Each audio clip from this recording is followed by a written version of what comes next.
वैसे तो धान की फसल में विभिन्न प्रकार के रोग होते हैं और सभी खतरनाक होते हैं, लेकिन उनमें जो विशेष रोग है वो लगने वाला है इस समय झंडा रोग, जिसे बकानी रोग भी कहा जाता है।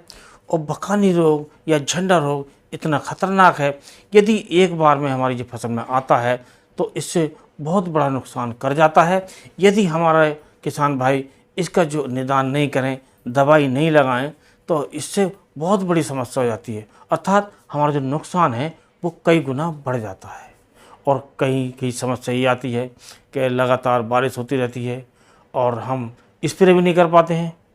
तो आपको धान की फसल में ये बकानी रोग है, जो झंडा रोग है, एक ऐसी दवाई बताएंगे, एक ऐसा निदान बताएंगे जो आप बिना स्प्रे भी अपने धान की फसल को बकानी रोग अर्थात झंडा रोग से दूर रख सकते हैं। यदि आ गया है तो इसका बचाव कर सकते हैं। तो शुरू करने से पहले आपसे अनुरोध है, यदि आप चैनल पर नए हैं तो चैनल को अभी सब्सक्राइब कर लें, बेल आइकन को ऑल पर सेलेक्ट कर लें। और जो किसान भाई ऐसा कर चुके हैं तो वो वीडियो को लाइक कर दूसरे किसान दोस्तों में शेयर करें। तो दोस्तों, जब हम धान की फसल बोते हैं तो उसमें जो सबसे पहला आने वाला रोग होता है वो होता है झंडा रोग या बकानी रोग।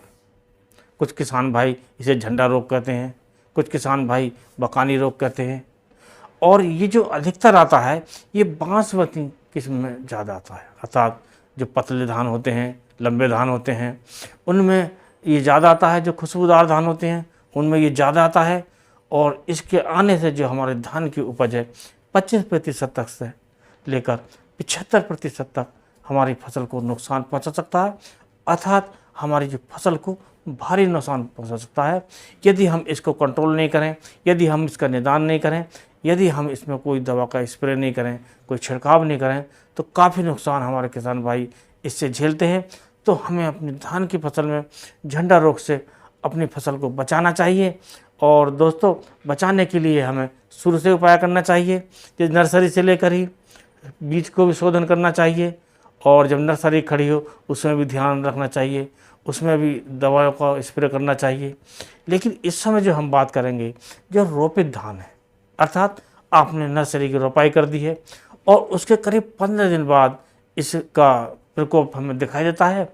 अब सबसे पहले हम इस रोग की पहचान बता देते हैं कि हम कैसे पहचानें कि हमारे जो धान के खेत में झंडा रोग आया हुआ है।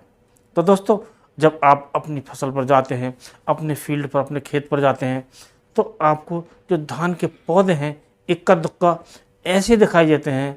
जो पौधे, कुछ पौधे ऐसे होते हैं जो विभिन्न पौधों से, जो सारे पौधों से असामान्य रूप से लंबे दिखाई देते हैं, अर्थात उनकी जो लंबाई है ज़्यादा बढ़ जाती है।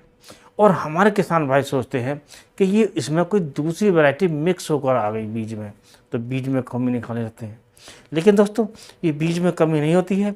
ये जो धान के जो पौधे हैं जो इक्का दुक्का शुरू में निकलते हैं वो लंबे हो जाते हैं और बाद में ये पीले पड़ने शुरू हो जाते हैं और बाद में वो सूखने लगते हैं।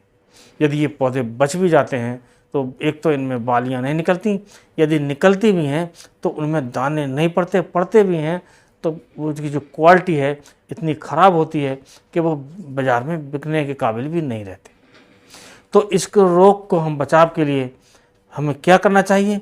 तो दोस्तों, जब आपकी जो धान की फसल है 8 दिन से लेकर 15 दिन तक की हो जाए, तब आपको इसमें प्रयोग करना है नीला थोथा अर्थात कॉपर सल्फेट।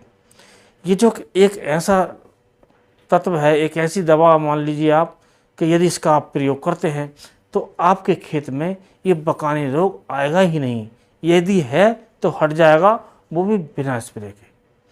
अब आपको करना क्या है?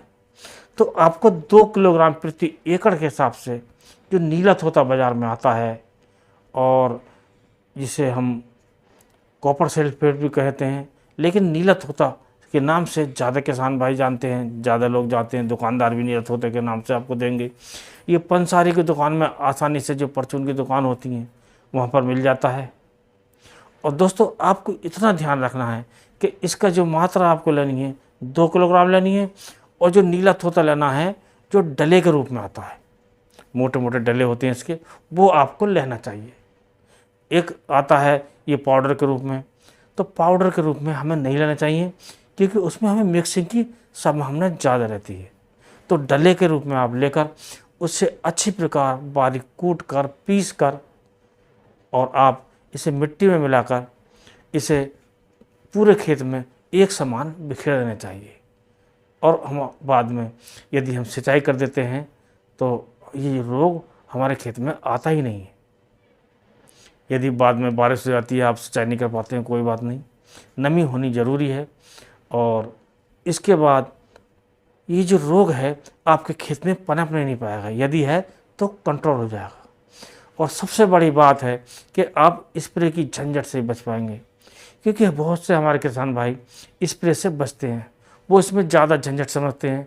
और कभी कभी ये समस्या होती है, कई दिन तक हल्की हल्की बारिश बूंदाबांदी होती रहती है, तो स्प्रे का डर रहता है कि हमने आज स्प्रे किया और कुछ घंटों बाद बारिश हो गई तो हमारा पैसा भी बर्बाद जाएगा और जो मेहनत है वो भी बेकार जाएगी।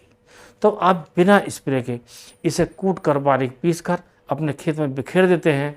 चाहे आप इसे मिट्टी में मिलाकर बिखेरें या यूरिया खाद में मिलाकर भी बिखेर सकते हैं, तब आपके जो खेत में ये बकानी रोग आएगा भी नहीं, और यदि आया हुआ है तो ये पूर्ण रूप से कंट्रोल हो जाएगा।